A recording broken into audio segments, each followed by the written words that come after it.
Here's how we're going to do it, how to heal from spiritual perfectionism. Number one, resist religiosity.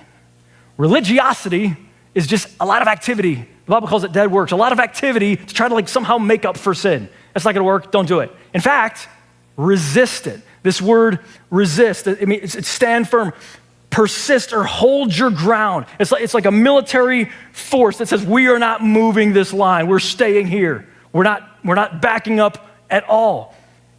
If we resist religiosity, we're protecting the gospel for ourselves. See, we're going to come and have these feelings. I should do some more stuff just so God's really okay with me. No. Resist that. Stand your ground. Push back on that thing. That's not what you need to do. Instead, you actually need to rebel against it. Rebel against it. That means some of you know what this is like. I was a bit of a rebel. Okay, so that means when someone tells me to do something, the very fact that they want me to do it makes me not want to do it. Well, there's like a kingdom translation of that, okay? You can keep a little bit of that as long as you direct it in the right place.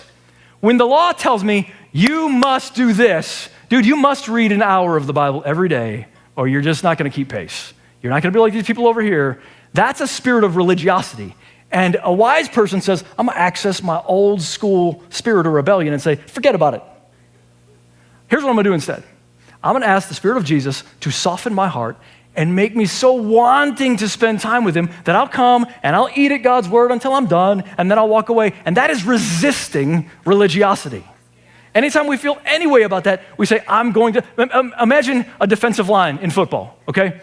These guys have one job essentially. It's a little bit different depending on the guy, but their one job is stop the other team from moving at all. Like get them to back up if possible. That's the kind of stout hearts we need against religiosity. When we sense it, when we hear that, we're like, no, that's not true. No, you're right with God by grace through faith in Jesus Christ. That's it and that's all.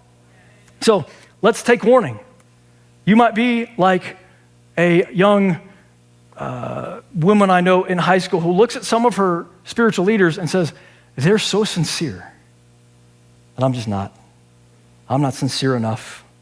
And what does she need to do? She needs to resist religiosity and say, you know what? They're on their own track with God. I'm on my own track with God. He's going to be faithful. He's going to be the same God to me as he is to them. He's going to sanctify me into who I'm supposed to be. I'm going to resist religiosity, not feel bad about myself, and I'm just going to get on to the business of loving. I know another young man. He feels bad because he's like, I'm going to church all these years, and I don't know what my call is. And I just feel like I'm not really good until I know my call. All these other people seem to know their call. I don't know what's wrong with me. I probably just need to try harder. I'm gonna fast every week now for the next month, so I will finally get my call. Hey, bro, fast if you want to. Like, do it. That's great. But don't get into religiosity. Buck against that thing and say, no. Look, God is going to reveal to me what he wants me to do when he wants me to do it. God is very smart. He knows how to glorify himself through me. He doesn't treat everybody with the same exact plan. I'm all good. God is a good father, and he's going to take care of me. So devil, shut it. Guys, I don't know if you know this. This church was once two different churches. It was Torch Church and it was Faith Church. And I was on the team that started Torch Church. And when we did that, we built in resisting religiosity right into the very foundation. It was in the values. It was in the kind of things we would do. Here's one thing that we decided we were going to do.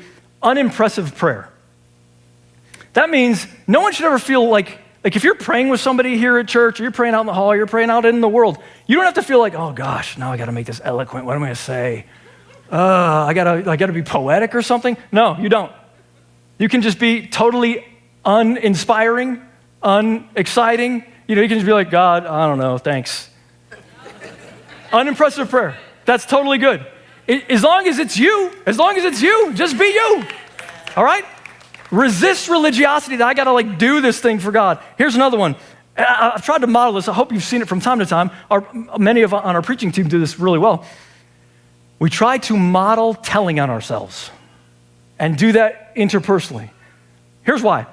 When someone up here on stage or someone who's a ministry leader out there or just anybody says, hey, here's where I jacked it up today, or here's what I did wrong this week, what you just did, you think it makes you weaker, but it actually strengthens everybody around you because they go, oh, phew, because I jacked that up too. Or I jacked up something very similar to that. Oh, but you're okay, like God still likes you. He must still like me too. So let's have a culture that tells on ourselves quickly. And then finally, maybe don't wait to participate. That means there's some church cultures, and I respect it, there's different reasons, but there's some places, dude, unless you get a seminary degree, you can't even serve. And guys, there are some places in Fierce where, you have to have a little bit more specialized knowledge, but for the most part, you can just jump right in. Just jump right in, dude. Wherever you are, just jump right in because it's a big stinking job and we need a big stinking army to do it. So just go ahead and jump right in, please.